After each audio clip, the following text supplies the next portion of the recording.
FilthyRobot here, just about to start the breakdown of the Baldur Gate 3 classes, and wanted to remind you all that we do not have complete information for this quite yet. A number of these classes are in the game, but only up to level 5 as part of early access, and a number of these classes are not, or subclasses rather, are not yet in the game at all. So the information I'm going to provide to you guys is a little bit of data mine stuff collected on websites, a little bit of my own D&D knowledge going into this, a little bit of previous subclasses, and a little bit of the information released on the games. What this means is some of these things are going to be a little bit inaccurate. Some things that are reported as an action might be a bonus reaction. Some of the things that happen in normal mechanics of D&D may not apply to the Baldur's Gate 3 game. They may have tweaked these engines a little bit. Where I notice these differences or where I can see them, I'm going to try to highlight them. And when I think these are going to have implications on how the character plays, I'm going to mention that. But just a caveat that not all of this information will be exactly accurate because of the sources that we're drawing from. Let's talk about the Baldur's Gate 3 monk class. So my understanding is this has been recently announced and the early access did not include any of the monk classes or subclasses. So let's have a little look at what we're working with. Monk is a D8 HP dice, which is D12's the best. I think D6 is the worst. So it's pretty low down there on HP.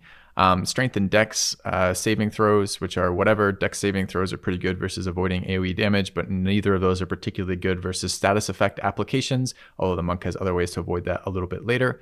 The monk specializes in unarmored fighting, so doesn't want to wear any armor and can't wear any armor by default, but has an additional modifier to their armor class of adding wisdom. So it's wisdom, dex, both contribute to the armor class of the monk. This makes the monk pretty multi-ability dependent, which means they want some degree of constitution, a lot of dexterity, and some degree of wisdom to actually do their things. You, of course, can't get all of those stats out to max without some help from either tomes or equipment. So a lot of times monks struggle to get enough stats for the things they want to do. Their weapons, they prefer to use unarmed or monk weapons. Here they list their weapon proficiencies as simple weapons and short swords. Generally, there's some specific rules as to which weapons can be used by monks or not. I don't know if Baldur's Gate 3 will be enforcing those or not. But they tend to be fairly high mobility, fairly low damage, decent but not exceptional survivability. And they seem to struggle a lot in D&D, at least the systems that I've played in, the games I've played in, seem to struggle to find a thing they're good enough at to want to bring along. And I'm always concerned that's going to be the case when I see monks added to a game.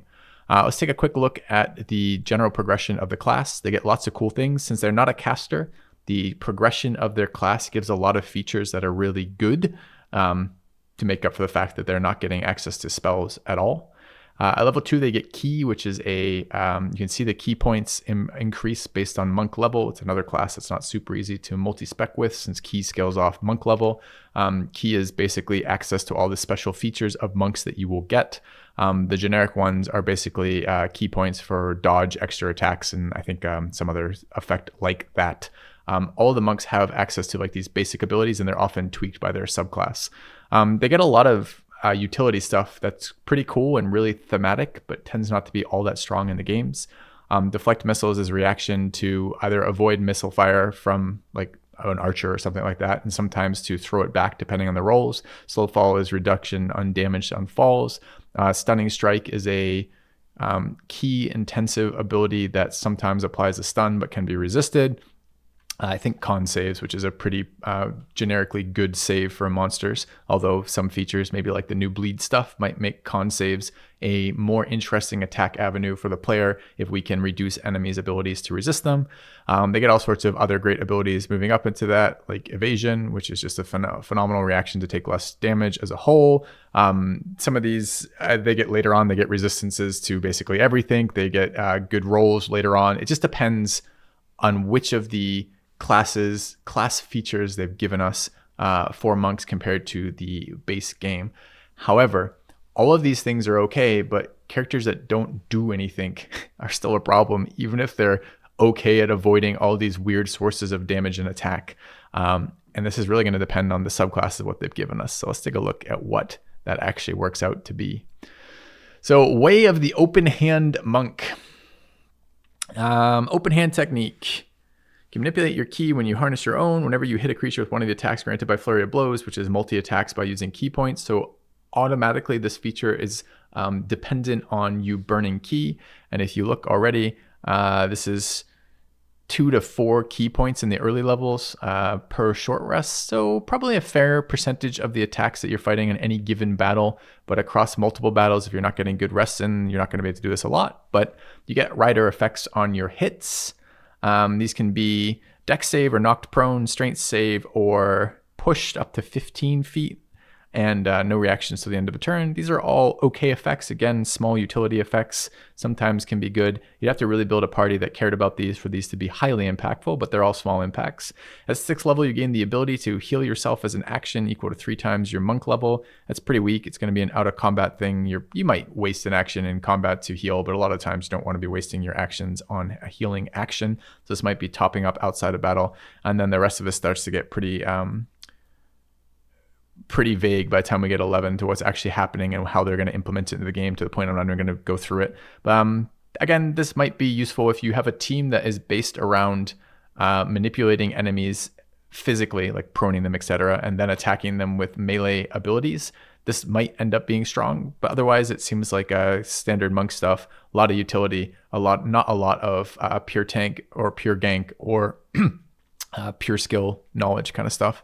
So not that impressed by way of the open hand. Then again, I'm not very impressed with the monk class, and unless they've done something really major to it, I'm not expecting to play this class at all. It's another class that's difficult to multi-class between all the monk-based features and restrictions don't really play nicely with other features and restrictions, and then the way that key scaling works, and then the high effectiveness of full monk class progression compared to the weakness of the monk's basic kit makes it tough to want to do multiple things with monk, but the pure monk isn't really enough to do much of anything, is what I've found. But we'll see.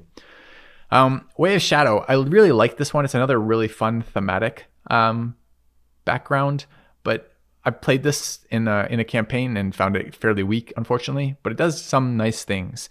All right, so Shadow Arch. Starting at when you choose the tradition at the 3rd level, you can use Key to duplicate the effects of certain spells. As an action, you can spend 2 key points to cast Darkness, Dark Vision, Pass Without a Trace, or Silence without providing material opponents. Additionally, you cast a Minor Illusion cantrip if you don't already know it. Minor Illusion is super flexible in pen and paper, a super fun thing to play with. You can do all sorts of interesting manipulations of enemies if you have like a stealth group and are trying to set up fights. I think it has been, for me, mostly restrictive in computer-based games because you can't be as creative with it. So I'm not expecting this to be super interesting in the game itself, but maybe it will be. Darkness has some unique builds, but falls off pretty heavily as the game progresses, as enemies become immune to this in a variety of different ways. 2 key points is quite a lot to be casting spells.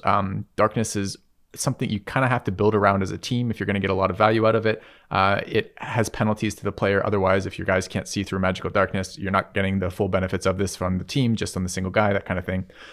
Dark Vision as key points is all right if you're looking for some really interesting ratio abilities and don't get access to Dark Vision. And maybe this just floats you through the early game until you find another source of Dark Vision. Having Dark Vision tends to be pretty much essential in 5e and pretty much everybody sooner or later. Pass Without Trace is a really nice spell, giving your whole team plus 10 or something on stealth rolls. It makes stealth more effective by and large, and if stealth is an important part of the game, which it often is in campaigns and sometimes is in the PC ports, this could be pretty powerful. And silence is always a nice effect, although opponent casters can move out of silence unless you combine it with something else, like, for example, proning enemies repeatedly so they have less movement, or this type of thing, or pushing enemies back into silence. Silence can be a useful ability to apply, especially from a non-caster class being able to apply it. But all of these are not cheap. 2 key points and an action are quite expensive. Means you can't do it very often, and you can't do much else in the turn that you're applying these. This is probably the most defining skill of this subclass. The 6th level, you gain the ability to leap from step from one shadow to another when you're in dim light or darkness, which happens a lot. As a bonus action, you can teleport up to 60 feet to an unoccupied space you can see that's also in dim light or darkness. And then you have advantage on the first melee attack you make before the end of the turn. It's kind of a cool little ability. Being this mobile is awesome. The monk is already really mobile though, so it does run into some duplication problems, right? You're already getting 10 or 15 or 20 foot of extra movement just on monk progression, as well as having, I believe, some ability through key points. Does it actually tell me what the base 3 key abilities are? It's flurry and what else? I'm not sure it shows me exactly here, and I'm blanking on exactly what that is. Maybe in martial arts. Tell me what these do. Oh, it just links back to monk. Bummer. How about on the other background? Yeah, no, these are the subclasses. So not super excited by Shadow either. It's okay. And then again, we'll have to see what they do for the later levels. I am very dubious of something like the 11th level of a class that hasn't been revealed in a game system that we haven't played yet, where the devs are quite happy to make changes as they see fit for their game from the base pen and paper rules. So this may be exactly what's in the pen and paper rules, but I don't know that's going to apply, and don't even suspect it will apply to the game we're about to play for Baldur's Gate 3. But a very cool feeling class to play, except if you ever get held accountable for how much killing you're doing, because you can teleport around and annoy them and knock them over every once in a while and spend some key points to flurry, but the damage I ever get out of monks is always so low. Maybe there's some special builds that might benefit with that. For example, unarmored defense is a attribute. The way that armor works in the game is you often have a primary source of armor. Maybe it's medium armor, or maybe it's like animal armor, and then you have some things that modify it. And the monk unarmored sometimes stacks with some of these. For example, you might be able to transform as a druid and have a wisdom attributed multi-class that incorporates wisdom-based armor from the monk unarmed and animal forms from the druid or something like that. But these are pretty specific sub-cases of when that can be powerful. By and large, the monk has medium armor, low damage, high mobility. It's kind of not that great for what it wants to be doing. And this is basically nothing, right? Like, we've learned almost nothing from this information, or I've learned almost nothing from this. So this is the Way of the Four Elements subclass. When you choose a tradition at 3rd level, you may learn magical disciplines that harness the power of the 4 elements. Fantastic. A discipline requires you spend key points each time you use it. Okay, what do they do? Well, Fang of the Fire Snake. Spend 1 key to make 3 unarmed attacks against a creature within 10 feet of you. They take fire damage instead of bludgeoning. This is an improved Flurry of Blows. Flurry of Blows is normally 2 unarmed attacks against a creature, not 10 foot either. Fire damage tends to be a pretty heavily resisted damage type, but it is good, especially early. Fist of 4 Thunders is channel key to cast Thunderwave. Thunderwave is I think a level 1 spell. I don't remember it being a very exciting spell either. I think it's point blank area of effect thunder damage, if I recall correctly. And then Fist of Unbroken Air, channel key to create a blast of compressed air that strikes like a mighty fist. This is probably more mobility stuff, but I think like moving enemies around. But perhaps it's a ranged attack, but there's a lot of mobility stuff already built into the monk stuff. And without more descriptions here, it's really tough to get much sense of this subclass, so I don't think I'm going to do very good justice to this particular subclass, sadly. But by and large, I have a hard time with monks. They never seem to do any of the things I actually want my characters to do in D&D. They are not particularly good at killing things, not particularly good at tanking things, not particularly good at talking to people. So they're not a face. They're a wisdom-based character that requires wisdom, dex, and con. Dex and con in particular don't have a lot of talking-based skill checks, and wisdom has a little bit more. They're not so much talking-based, but they're things like animal handling or survival or insight or this type of stuff, which can be a little bit useful to have a wisdom-based character. But monk is a physical damage dealer always, so you're going to have to max dex, which means your wisdom pretty much caps at 16.